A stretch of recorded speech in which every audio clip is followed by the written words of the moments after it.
del querer. Es la tierra más querida donde sueña la mujer. Es la tierra bendecida, capital del Ecuador.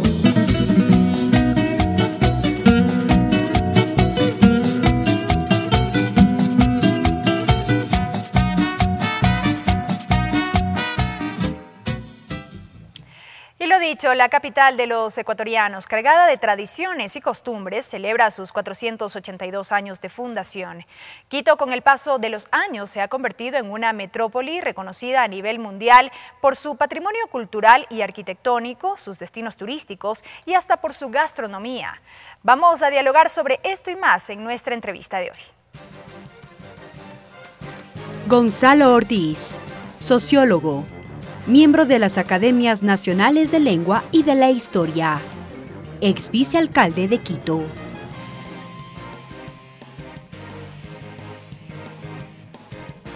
Gonzalo, bienvenido a TVL Noticias, qué gusto. Muchas gracias, buenas noches. En esta noche de alegría, de las vísperas del Día de la Fundación Española de Quito, me da mucho gusto estar aquí. Una serie de actividades hemos visto en estos últimos días, en esta última semana, precisamente para festejar a la Carita de Dios, como se la conoce. Así es, así es. Ya es tradición que se celebre estas fiestas con cambios a lo largo del tiempo. Y hay que recordar que realmente solo es los últimos 55 años que celebramos el 6 de diciembre con esta pompa y con esta alegría, porque antes las fiestas de Quito eran el 24 de mayo, el día de la batalla del Pichincha, la gran sesión solemne del municipio donde entregaba los premios anuales, esta sesión de importancia para conmemorar la fiesta de Quito era el 24 de mayo. Solamente a partir del año 60 es que esto cambia y el 61 ya toma fuerza. Curiosamente por dos cosas que sucedieron. Por un lado, la inauguración de la Plaza de Toros y el comienzo de la fiesta taurina, que hasta hace unos años era como una especie de parte central de la fiesta. Y lo otro fue esta idea de César Larrea, un periodista de Últimas Noticias, que con Jorge Rivadeneira, periodistas ambos que viven semi-retirados, porque un periodista nunca deja de ser periodista, se les ocurrió la idea de que había que darle la serenata a Quito, que así como llevábamos serenos a las enamoradas, o a las que queríamos que sean nuestras enamoradas, había que darle un sereno a la ciudad. Y entonces por eso comenzó el 5 de diciembre, cada vez tomó más fuerza esta idea de celebrar con música a Quito, con bailes en las calles y eso tuvo un gran auge en los 60s, los 70s, hasta los 80s, aunque empezó a dañarse por el exceso de alcohol. Y eso creo que le hizo un poco insegura a la fiesta quiteña, que había sido siempre de gran amabilidad, de gran acogida a los extranjeros. Y entonces hubo que empezar una campaña por parte de la municipalidad, incluso de algunos colegios privados, claro que sí, de Vivamos las Fiestas en Paz, que es una iniciativa que ahora también se ha extendido a todo el país. Lo empezó aquí, hay que reconocerlo, el Liceo Internacional, y luego varios otros colegios se sumaron. Vivamos las fiestas en paz, es decir, no exageremos con el alcohol. Y se va aplicando para todas las festividades, si se quiere. Así es. Y esto bueno, algo mejoró el tema, aunque en los últimos años, pues lo que hay, estos grandes conciertos, gigantes conciertos que atraen a miles decenas de miles de personas, y el municipio se ha esforzado en, de alguna manera, compensar lo que pasaba con la fiesta taurina con estos grandes conciertos multitudinarios. Gonzalo, yo quisiera aprovechar esta entrevista para hacerle una pregunta que hemos visto que con el pasar de los años ha ido calando, ha ido tomando fuerza, y es: ¿qué se celebran o qué celebran los quiteños en esta fecha? Y pregunto esto porque mucho se dice, ¿cómo es posible celebrar la Fundación Española y demás? ¿Cuál es el sentido mismo de esta fecha? Esta es la celebración de la ciudad mestiza que somos. Somos una ciudad mestiza y claro, fue producto de la conquista, pero de allí venimos. No podemos negar que una parte importantísima de nuestra historia vivimos bajo un régimen colonial, un régimen español. No nos enorgullecemos de haber sido colonia, pero a través de eso vino una serie de elementos de nuestra cultura. Así como hubo una cultura indígena, la cultura española se imbricó con esta y ese es el resultado que somos. Somos una ciudad mestiza. Entonces lo que celebramos es la identidad de Quito como una ciudad mestiza, como una ciudad intercultural, una ciudad pluricultural, una ciudad que está hecha por todas las sangres, por todas las razas, por todas las culturas y por eso es tan única la ciudad de Quito. Así es, y está compuesta por ciudadanos de todos los rincones, inclusive, porque mucho también se habla de eso. Quito no es solamente el quiteño, a esta, la ciudad capital, vienen, o hemos venido, yo me incluyo también, de muchos lugares del país. Así es, al ser la capital acoge a todos con los brazos abiertos. En Quito no hay que hablar como quiteño para sentirse quiteño. En Quito no le obligan a uno a jurar la bandera de Quito. Uno puede seguir siendo de provincias y al mismo tiempo de Quito, porque Quito es de todos. Y con todo derecho, un provinciano dice, yo soy guarandeño y también quiteño, y con todo derecho, porque yo Quito digo que soy es de todos. Guayaquiteña, esto es perfecto. Y en efecto, porque todos tienen derecho, esta es la capital de los ecuatorianos y a todos acoge con cariño, a todos acoge con posibilidades de que desarrollen aquí su vida, de que busquen un futuro mejor. Y entonces, Quito en ese sentido ha sido un polo de atracción de la migración del Ecuador, pero también internacional. Tenemos una importante colonia de extranjeros que viven en Quito, ¿no? Podemos decir entonces que esta es una característica del quiteño también, del que es propio de esta tierra. Claro, el que es propio de esta tierra lo que tiene que hacer es abrir los brazos a los extranjeros. Ahora tenemos cubanos, tenemos haitianos, tenemos venezolanos viviendo entre nosotros y de muchas otras nacionalidades. Y a todos les acogemos con cariño y con respeto y esperamos que todos ellos contribuyan al progreso de la ciudad.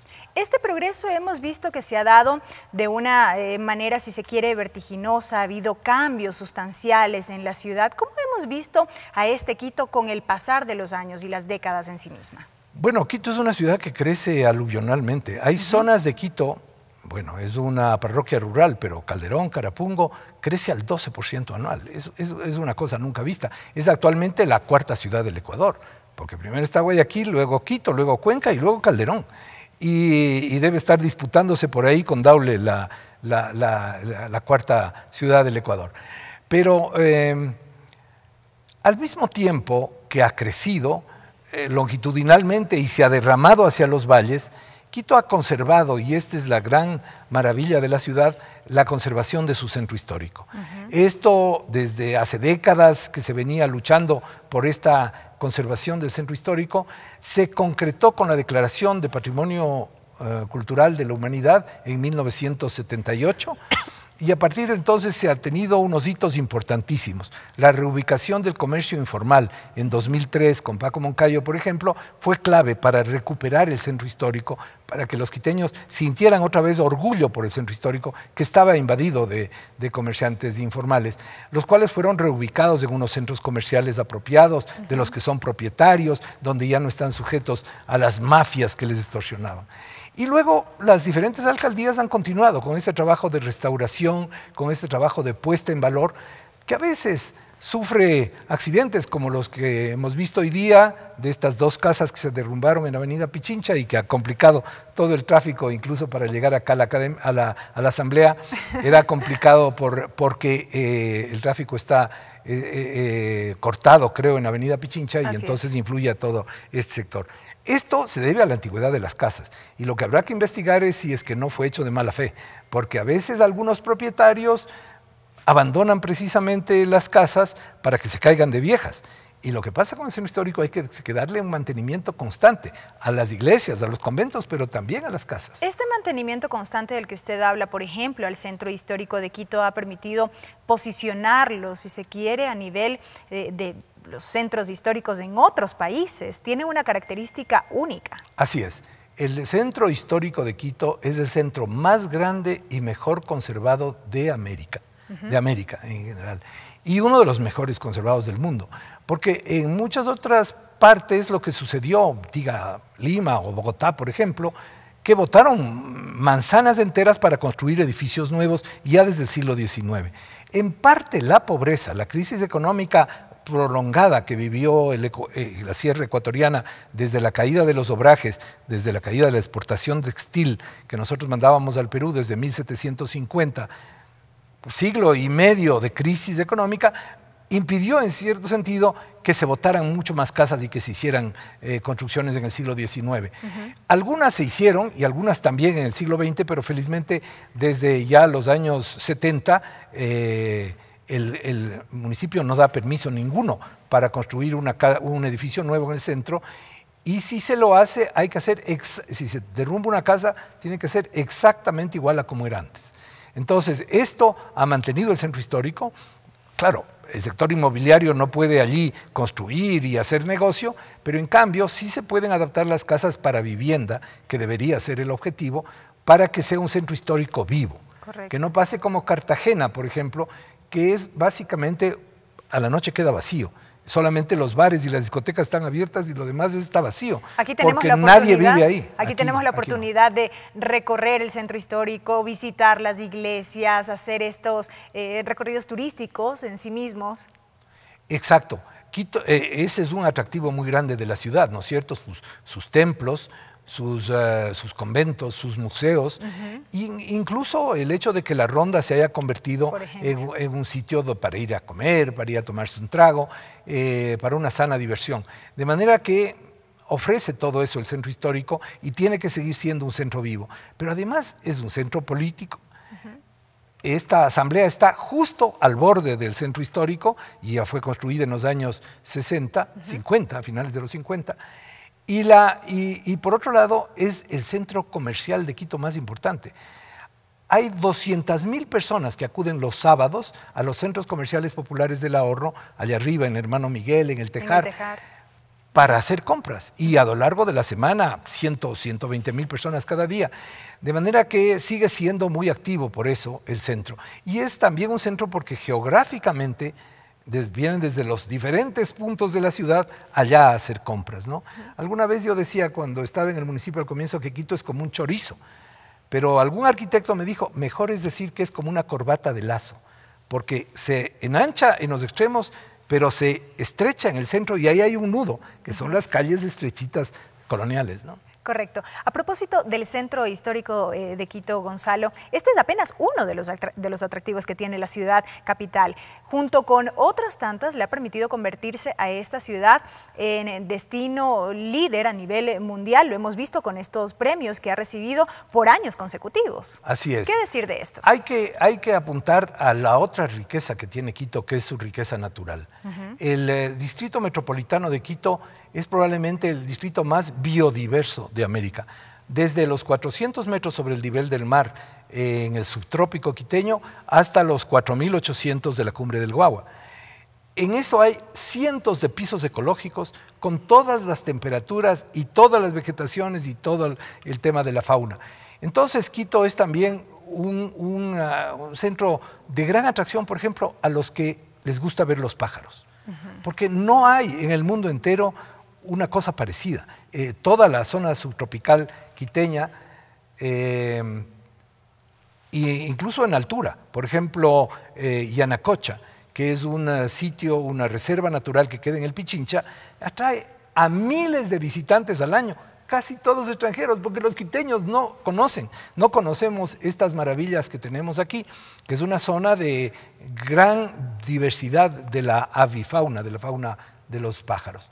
Y esto es importante conocerlo porque muchas veces se me ocurre, ¿no? Llega el fin de semana y uno tiene ganas de salir a hacer alguna actividad dentro de la ciudad y nos remitimos o nos limitamos al centro histórico, al Panecillo, a la mitad del mundo, cuando existen tantas otras cosas. Así es. Por ejemplo, el zoológico en Guayabamba es un gran paseo. O irse a la Antisana o al Cotopaxi, que ahora tienen carreteras asfaltadas. Quito tiene una gran diversidad, una gran biodiversidad y, por supuesto, como mencionaba, el subtrópico y otras zonas que tenemos que saber explotarlas más. Por ejemplo, el cañón del Guayabamba, que parece tan árido, tan seco, es también una sede de biodiversidad del bosque seco interandino. Así que todavía hay mucho más que conocer en Quito. Claro que y tiene que convertirse, finalmente, creo yo, el otro punto que falta por desarrollar es el ser sede de convenciones. El turismo de convenciones es, primero, mejor negocio, porque gastan más por cápita cada uno de los que vienen a las convenciones. Entonces, el nuevo centro de convenciones que se va a construir o que se está construyendo ya en el Parque Bicentenario, donde era el antiguo aeropuerto, y otras facilidades de encuentros, de reuniones, acaba de demostrarse con el Hábitat 3 que se puede ser sede de una reunión de 30,000 personas. Bueno, de esas 20,000 eran de Quito, 10,000 del exterior, pero funcionó, con problemas, pero funcionó. Y eso es un muy buen ensayo para poder ser sede de convenciones muy grandes. Hablábamos de estos cambios vertiginosos en la ciudad como tal, y allí quisiera consultar cuáles son estos retos de pronto a los que se enfrenta la ciudad capital a futuro. El mayor reto es la movilidad, sin duda ninguna. Precisamente por esa corbata de lazo. Así es. Las conexiones norte-sur, sur-norte y las conexiones con los valles, porque resulta que la ciudad ha crecido hacia el valle de Conocoto, Sangolquí y hacia el valle de Cumbayá y Tumbaco, pero tiene ahí una colina, un conjunto, una verdadera cordillera en la mitad que hace que sea muy difícil esta conexión. Entonces, resolver esos pasos, que para mí son como las puertas de la ciudad antigua hacia los valles, es fundamental. Creo que eso es muy importante, y también la movilidad interna. Creo que el metro, aunque algunos hemos sido críticos de ese proyecto, hay que aceptar como un proyecto que ya es de la ciudad y que ojalá vaya adelante y tiene su avance. Y que vaya adelante lo mejor posible, de manera que pronto preste servicios en unos años más. Es un trabajo gigantesco el que se ha emprendido allí, pero es fundamental para la ciudad ese proyecto. Luego, creo que el otro desafío que tiene Quito es el de no dejar que se disperse mucho la ciudad. El hecho de que el aeropuerto se ubicó en el mejor sitio donde se podía ubicar y que está funcionando muy bien, pero al haber creado ahora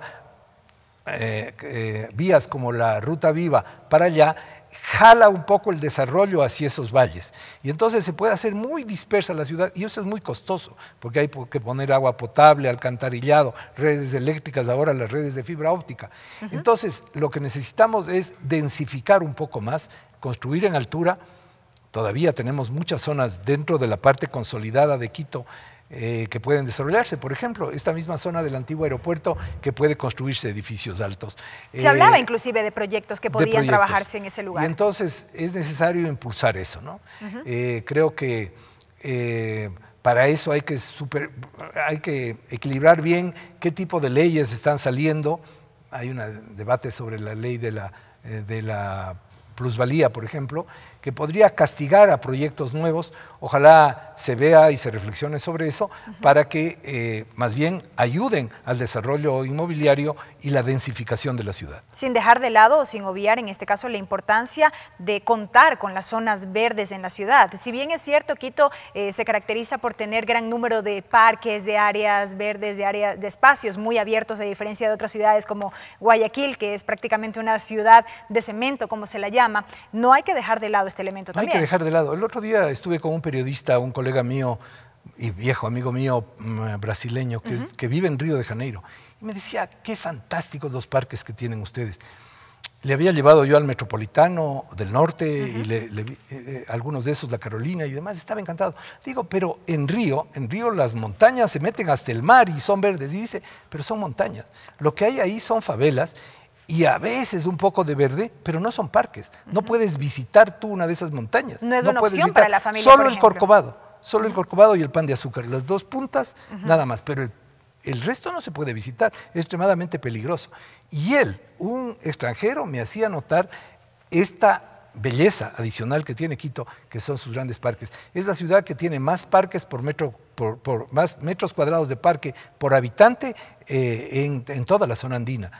Y eso tenemos que seguir conservando, ¿no? No podemos permitir que esos parques se deterioren y, al contrario, que se le dé el mejor uso posible por parte de los quiteños y que se aprovechen, ¿no es cierto? Mucho que celebrar entonces y mucho que disfrutar. Y con esto concluyo, Gonzalo. Así es, así es. Hay que celebrar esta ciudad, hay que celebrar que nos acercamos a los 500 años de existencia como ciudad mestiza. Antes de eso hubo una habitación indígena. Hay una gran discusión sobre si hubo o no hubo una ciudad inca. básicamente creo que el consenso de la gente más conocedora es que no hubo una ciudad inca como tal, estaba en construcción, ¿no? 40, 50 años de construcción no es para tener una ciudad consolidada. Hubo restos indígenas que además fueron destruidos por el propio Rumiñahui para que los españoles no se apoderaran de la ciudad. Y entonces tenemos que celebrar este pasado milenario y esta ciudad mestiza que casi tiene ya 500 años de existencia. Correcto, Gonzalo. Muchísimas gracias, muy interesante este diálogo. Muy bien, muchas gracias a Gonzalo ustedes. Ortiz, historiador, hablando a propósito de estos 482 años de fundación de Quito.